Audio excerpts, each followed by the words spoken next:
Hi అండి, అందరు ఎలా ఉన్నారు? బాగున్నారా? Welcome to my channel. Thank you for watching.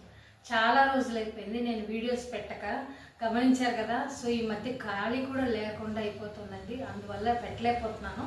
మళ్ళీ ఈసారి నుంచి ఒక్క వీడియో అయినా ట్రై చేద్దామని చెప్పి స్టార్ట్ చేశాను. మనకి అప్పుడప్పుడు ఏమీ తినాలనిపించదండి, ఏం తిన్నా మనకు ఆ టేస్ట్ కూడా తెలియదు చాలాసార్లు. అయితే ఈ దబ్బకాయతో ఇలా చేసుకున్నాం అనుకోండి, పుల్ల పుల్లగా తీయగా ఉంటుంది. మనకి దోశల్లో వేసుకోవచ్చు, ఇది తర్వాత లంచ్లో కూడా వేసుకోవచ్చు అండి, వైట్ రైస్లోకి చాలా చాలా బాగుంటుంది. అది ఈరోజు చేశాను, అది ఎలా చేశానో చూపిస్తున్నానండి. దబ్బకాయలు అందరికీ తెలుసు కదా, మనము మా ఇంట్లో చెట్టు ఉంది, సో నేను అది తీసుకుని వచ్చానండి. సో ఈ విధంగా మనము తొక్క వలిచేసేసి ఇలాగ చిన్న చిన్న ముక్కలు గింజలు లేకుండా తీసేసుకోవాలి ఫస్ట్. అయితే ఈ టేస్ట్ అయితే చాలా బాగా నచ్చుతుందండి అందరికీను. ఎవరైతే ఆఫీసులకు వెళ్తారో, బిజీగా ఉంటారో, పచ్చళ్ళు చేసుకోలేని వాళ్ళు, వంటలు ఎక్కువ హడావిడిగా చేయలేము అనుకున్న వాళ్ళు, సింపుల్గా ఇలాంటిది ఉన్నా కూడా మనం అడ్జస్ట్ అయిపోవచ్చు. ఇదైతే తొక్క తీసేసి ముక్కల కింద కట్ చేసుకుని పెట్టుకున్నానండి.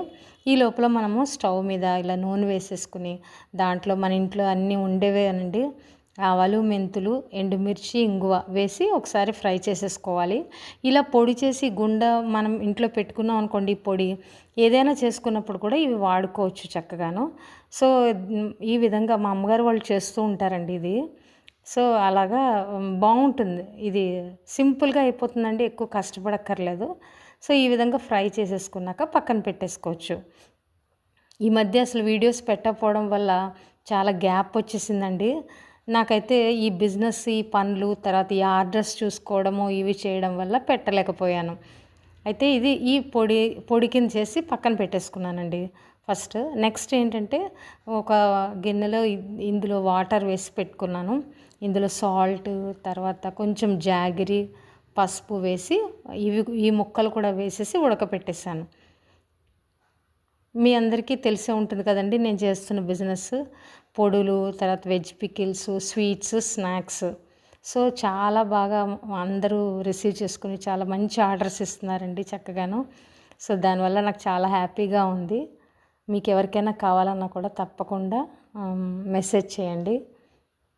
సో ఈ విధంగా ఉడికిపోయాక మనం దీన్ని చల్లారి పెట్టాలండి, పక్కన పెట్టేసేసి మనం ఈ లోపల ఏం చేయాలంటే, ఒక ప్యాన్ పెట్టుకుని అందులో కొంచెం ఆయిల్, నూనె కొంచెము మనకి ఇష్టమైన మంచి నూనె అయితే, లేదంటే వేరుశనగ నూనె, మనకి ఏది కావాలో అది కొంచెం వేడి అయ్యాక అందులో ఇంగు వేసేసి చల్లారి పెట్టుకోవాలండి.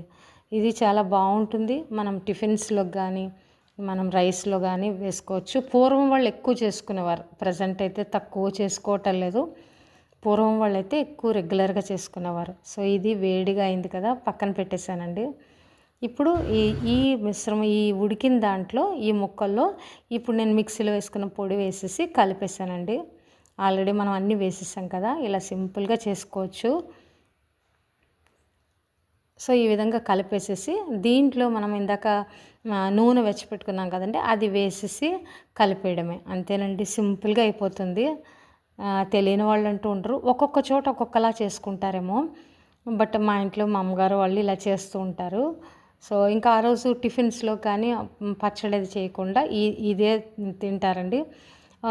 చాలామంది నోరు బాగాలేదు, మాకు సాయించట్లేదు అనుకున్న వాళ్ళు కూడా ఇది చేసి పెట్టుకున్నారనుకోండి, అసలు మళ్ళీ మళ్ళీ అన్నం వండుకోవాల్సి వస్తుంది, అంత టేస్టీగా ఉంటుంది, అంత బాగుంటుంది, తీయగా ఉంటుంది. కొంచెము కావాల్సిన వాళ్ళు జాగరి ఎక్కువ వేసుకుంటారనమాట.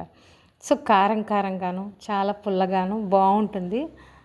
నచ్చితే తప్పకుండా లైక్ చేయండి, షేర్ చేయండి, సబ్స్క్రైబ్ చేయడం మర్చిపోవద్దు.